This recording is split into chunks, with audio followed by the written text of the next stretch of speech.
يقصد في الوجود كرمه والإحسان.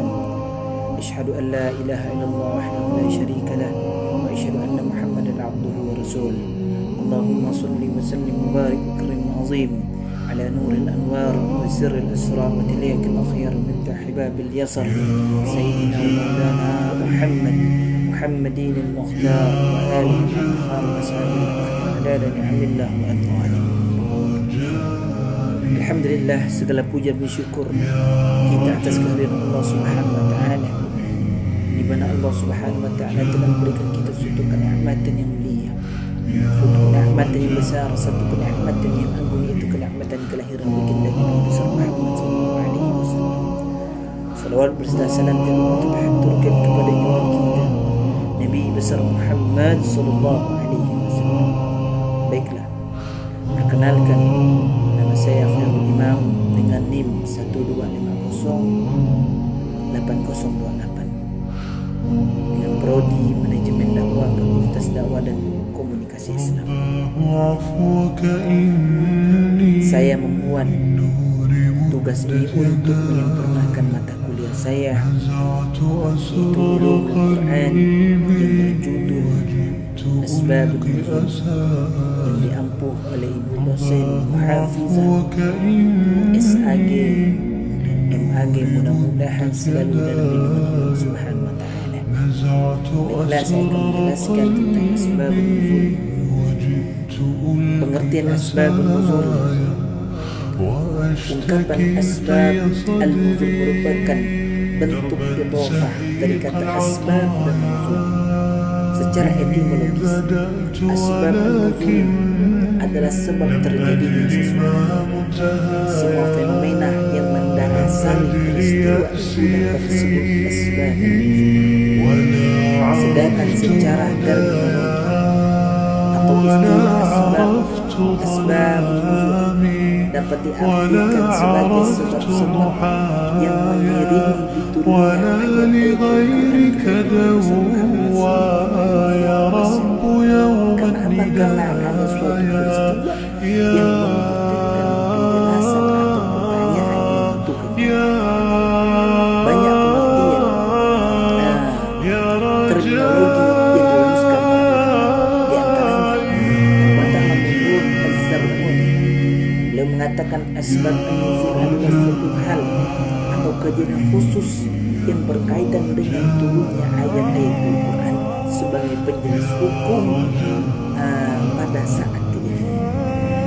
Yang kedua, As-Sahbuni beliau juga menjelaskan asbab an-nuzul adalah peristiwa atau peristiwa yang menimbulkan turunnya suatu ayat yang berkaitan dengan peristiwa atau peristiwa itu, baik berupa masalah, baik berupa pertanyaan kepada Nabi Muhammad maupun berupa masalah agama.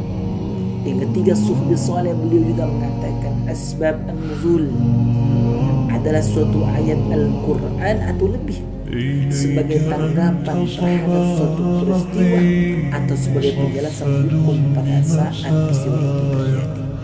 Yang keempat, mana al-Qur'an.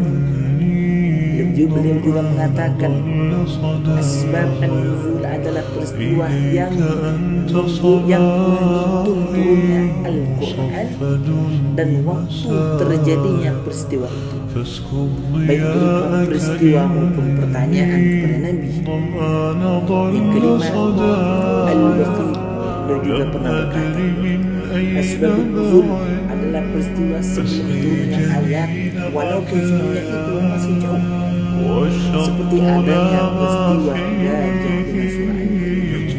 Walaupun redaksi atau definisi di atas sedikit berbeda, mereka sepakat bahwa asbab an-nuzul adalah peristiwa yang memberikan latar belakang turunnya ayat Al-Quran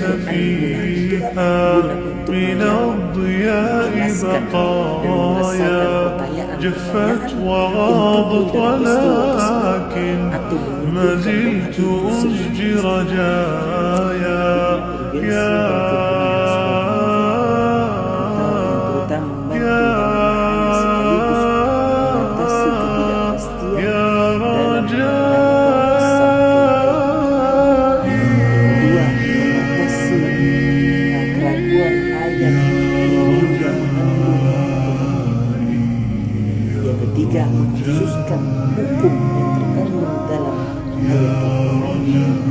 Jadi ulama yang berpendapat bahwa yang menjadi pegangan adalah sebab yang bersifat khusus dan bukan lafaz yang bersifat umum. Yang keempat, mengidentifikasikan bahwa pelaku yang menyebabkan Al-Quran turun. Yang kelima, memudahkan untuk menghafal dan memahami ayat serta untuk menetapkan wahyu ke dalam hati seseorang yang mendengarkannya. Dalam uraian yang lebih rinci, Az-Zarqani mengemukakan urgensi asbabun nuzul dalam memahami Al-Quran sebagai berikut, yaitu membantu dalam memahami sekaligus mengatasi ketidakpastian dalam menangkap pesan ayat-ayat Al-Quran. Di antaranya dalam surah Al-Baqarah ayat 115 yang bunyi Bismillahirrahmanirrahim. Walillahil masyriqu wal maghribu fa ayyama tuwallu fasamma wajhullah innallaha wasi'un alim.